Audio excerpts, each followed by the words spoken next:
Welcome back to As Goes Wisconsin. I am Kristen Bry. She is Jane Madnair, and that music means it is time to recombobulate with the one and only Dan Shafer. How are you, friend? Doing well. How are you?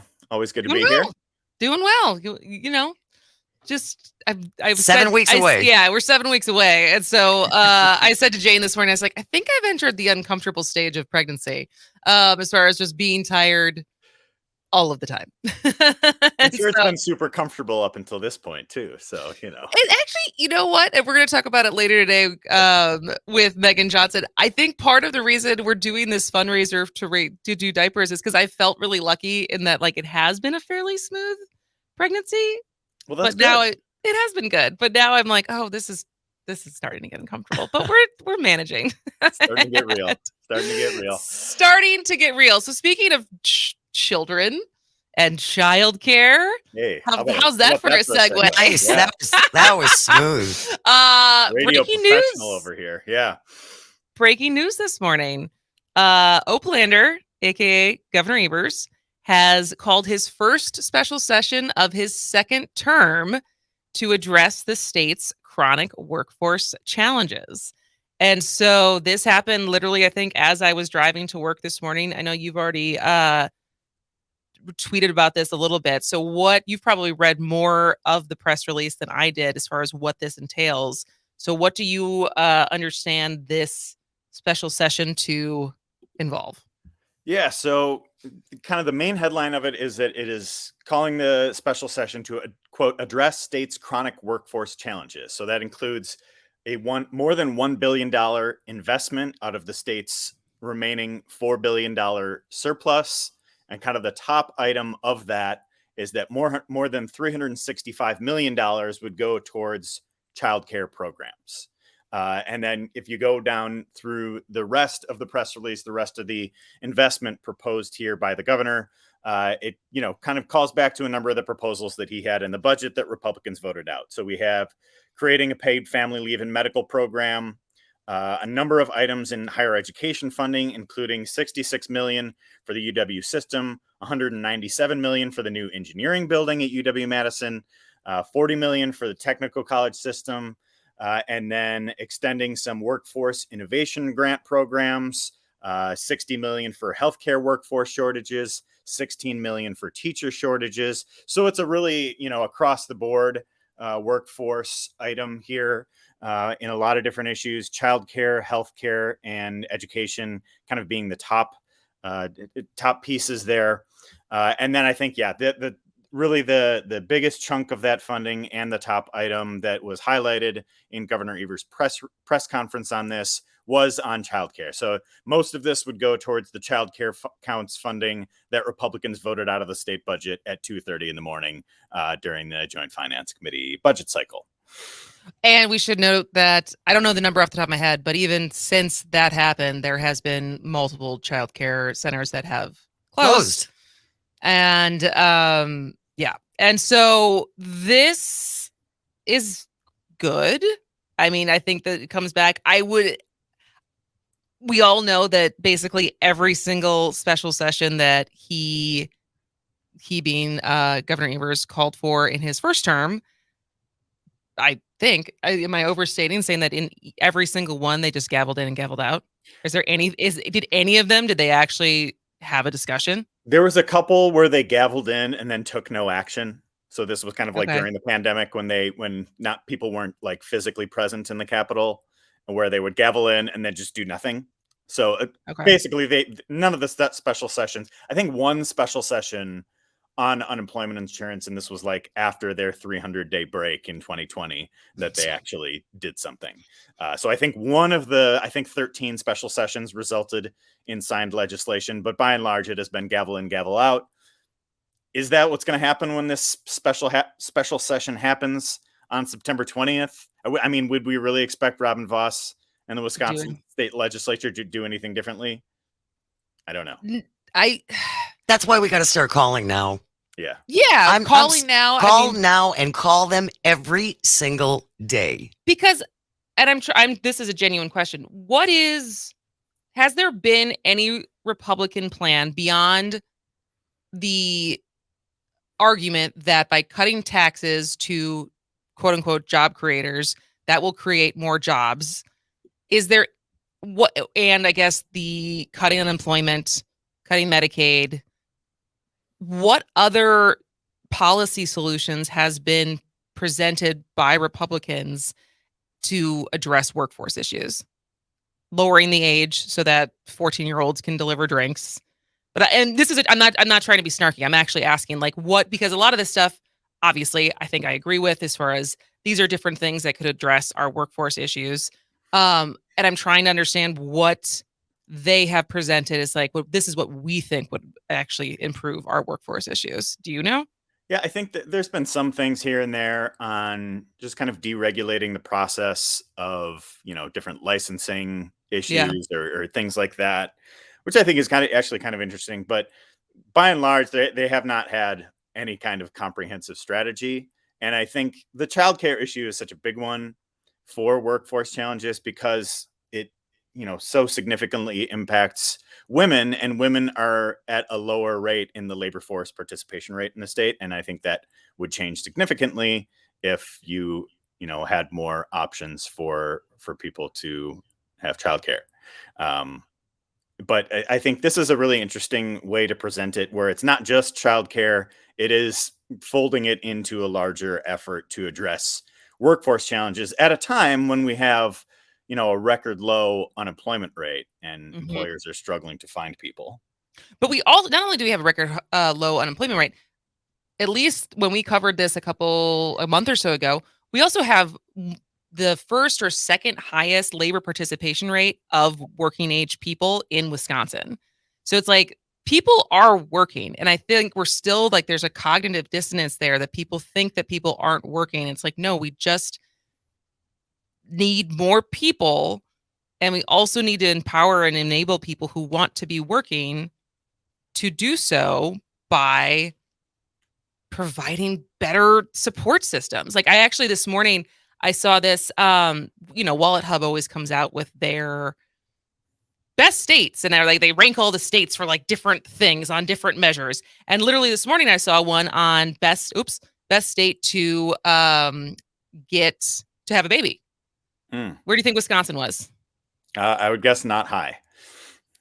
I'll go 46. No, we're not that low. I would get somewhere in the middle. Let's say 30. We were 23. Okay. So I feel like a lot of those things, whenever I look at them, we're always like somewhere in the 20s. Like we're always in the middle somewhere. But the different rankings were cost, healthcare, baby friendliness, and family friendliness. And I think those are interesting measures, especially as thinking about like baby friendliness and family friendliness and like how much are like the policies making it conducive for people to want to have children and not making it harder for you to have children. And right now it feels like we are in a state where as I say this as a pregnant person, it doesn't necessarily feel like we're making it easier. And you have to already be in a financially stable situation to feel like this is not daunting. The idea of having a kid right now. Well, and what I don't understand, isn't it just common sense? Why would a young family want to move somewhere where they can't find childcare? We want people to move here, and yet we're not doing anything to encourage young families to do that. And this is a time when our neighbors are doing something. I mean, Mhm. there's a lot of similarities between, the economies in Wisconsin and Minnesota or Michigan, and they're making investments in childcare in ways that our state is not. And I think, I think it's really important that Evers is doing this, but it also is this same kind of argument that we seem to keep having over and over again in so many different ways, where it's just like, we have to do this or else we're falling off the cliff. We're not doing something to like position ourselves to thrive. We're not doing something to kind of flip the switch in the other direction. We're doing this to, this special session, this funding for childcare will prevent closures, but is not going to create a more robust safety net type of system or support type of system for Wisconsin. And I think, the paid family and medical leave goes toward that. That is a super popular policy. And I think it's going to be really interesting once this does hit the floor of the legislature, if they are going to have to, protect all seats in both the Senate and Assembly, if the redistricting lawsuit goes forward, this vote will be on the record and people will be paying attention to it, going forward. So I think that is a really crucial piece of this as well. And that's why they're going to gavel in and gavel out. That's your prediction? Yes. So they don't have to be on the record for anything. Yeah, the over-under for the full time of the session is about 55 seconds, right? Are you betting the over or the under? I know that was my the joke and video I made last fall when they had their special session. No, not last fall. Was it? But when was it? When was their special session on abortion? And I literally there were two of them. There was one in the summer and one in the fall. Yeah, I think it was the one in the fall and I literally went and rode a mechanical bull to see if I could stay on long enough. I remember that. If I could stay on long enough, and they beat me just barely, both the Senate and the Assembly, just by like a couple seconds. As far as I'm not a strong bull rider, apparently. All right, we're recombobulating with Dan Shafer, and to shift gears a little bit, in 2 weeks. Am I timing that right? 2 weeks? 15 days. 15 days. We're going to have the first Republican presidential debate right here in Milwaukee. And it feels like it's kind of sneaking up on us. I think as of this morning, I read Vice President or former Vice President Pence has just made the cutoff. And so as of right now, there are 8 confirmed candidates who will be there. Do I have my numbers correct? That's right. Yep. 8 confirmed candidates. Several who you've never heard of. Who's this Doug Bagram or who is that guy? Which guy? He's the North Dakota governor. Yeah. I think he's the one who was paying people, right? Basically, it was like, if you give me $1 donation, I will give you a $20 gift card. I think there are people in North Dakota who don't know who this man is. So the list right now is Donald Trump, Ron DeSantis, Chris Christie, Tim Scott, Nikki Haley, Doug Burgum, Vivek Ramaswamy, and Mike Pence will be the 8 candidates to qualify. I think that is, I was reading some analysis from Politico when the news broke about Pence last night. It looks like this is probably going to be the debate field. I think there's a couple other candidates who either haven't met the fundraising thresholds or haven't met the polling thresholds to be there. So I would guess that those will be the 8 on stage in Milwaukee. So it won't be a repeat of 2020 with like the 22 or 23 candidates that we had on stage at some point for the Democrats. Yeah, and then they had like the 2 different debates where they had, I think they did this in 2015, where they had like the kind of the undercard debate of the kind of also ran candidates, and then the main stage to really get Kids to it. So I think it'll just be the 8 this year, and I think that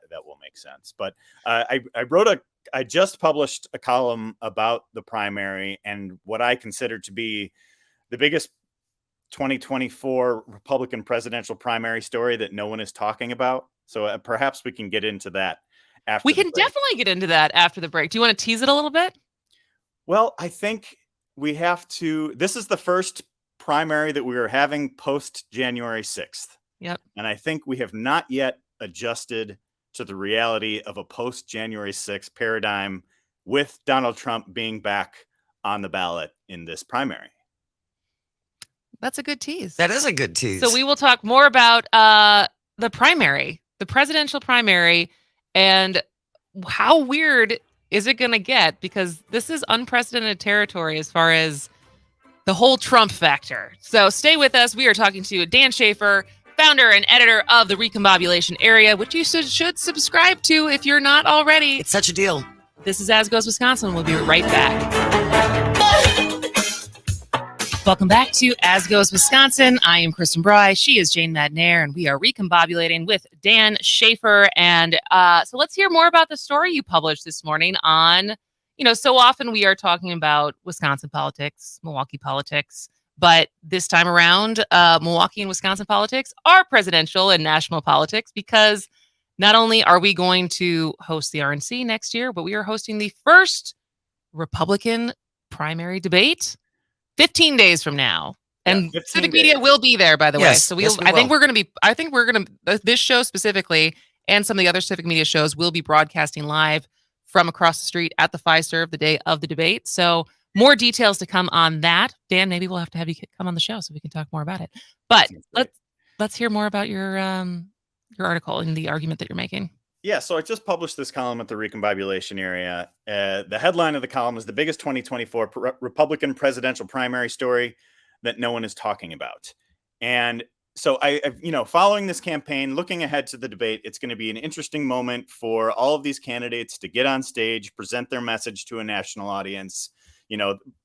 Trump is way, way ahead in the national polling right now. So it's an opportunity for candidates like Ron DeSantis, who have really been falling in the polls in the last few weeks, to turn things around. It's an opportunity for many of the other candidates who are polling in the single digits to really meet that national audience for the first time. This is kind of the moment where these campaigns kind of come out of the diners and the county fairs of Iowa and New Hampshire and up onto the debate stage. But I feel like there's this elephant in the room that no one is talking about with this primary campaign. And that is that Donald Trump's not going to concede if he were to lose, right? We just saw what happened in 2020, where he still hasn't conceded defeat to Joe Biden in the 2020 presidential election. So if he's not going to concede to Joe Biden after an actual presidential election, do you see any scenario where he's going to concede to Ron DeSantis or Nikki Haley or Chris Christie or any of these other candidates? He's just going to keep running regardless of whether he wins or not. And if, let's say things turn around for DeSantis, he builds up some momentum. He does well in this Milwaukee debate. He carries that through to Iowa and New Hampshire and starts looking like an ascendant candidate. Do you think Trump's going to say, all right, my time is done, I'm going to pass the baton and graciously ride off into the sunset? No, that's not going to, he's never going to concede.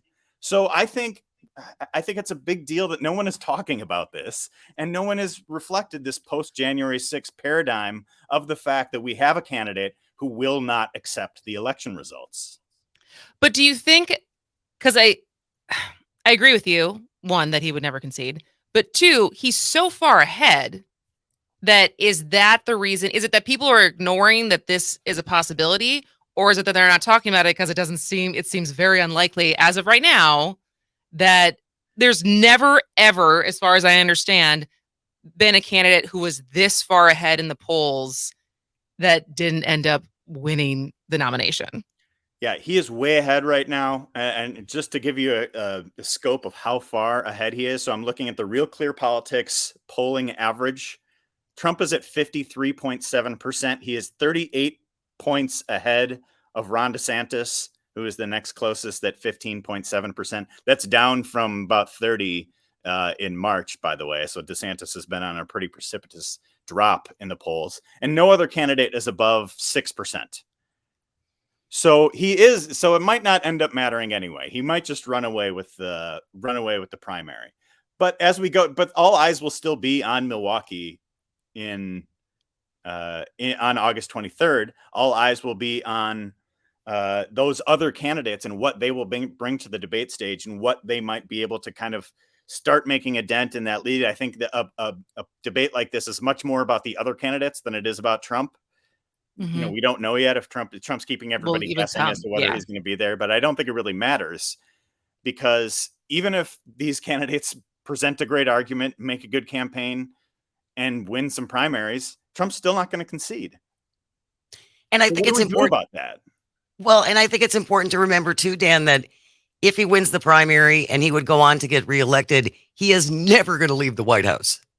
Oh yeah, never. Well, and even if he ran in the general again and lost again, like this is just the MO of this man is I did not lose. But it's like I don't know what the media is going to do differently than they did in 2016 or even 2020, but like with the conditions that we're in right now, as far as a presidential candidate who has 78 counts, like he's fighting 78 counts and counting, because I think Fulton County is preparing right now for his indictment. So that's going to be added to the docket. He also, this guy has like potentially 4 different legal cases that to be balancing while he's running for president next year. So it's like what is the responsibility of the media to treat him like a normal candidate versus not, because he is not a normal candidate? And how do you continue to talk about this?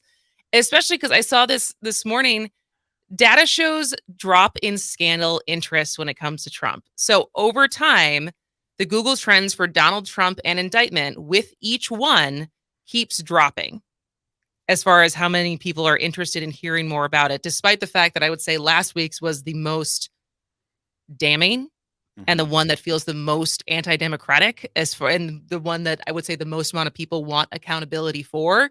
And to have each, like the trend line go down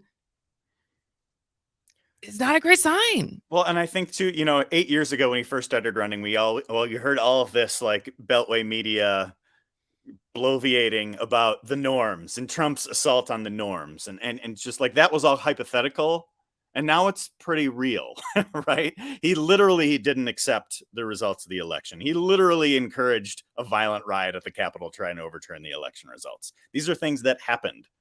So, and I feel like we have not adjusted to this post January 6th paradigm. This is the first primary since that happened. The same person is on the ballot.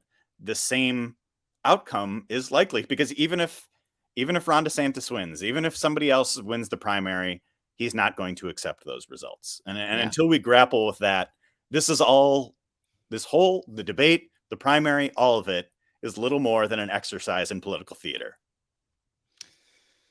That is true. That is certainly true. All right, Dan Shafer, anything else you want to plug or highlight before we let you go for today?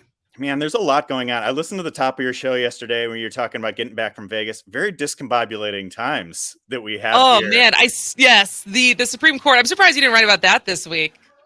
I might have time for that yet. We'll see. Okay.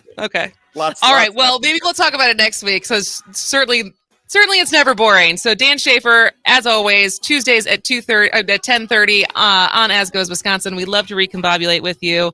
We'll see you next week. Thanks so much. All right. We're going to take a break for the top of the hour news. When we come back, let's talk about the redistricting lawsuit with Nicole Shafer, who is the executive director of Law Forward. Stay tuned. This is As Goes Wisconsin.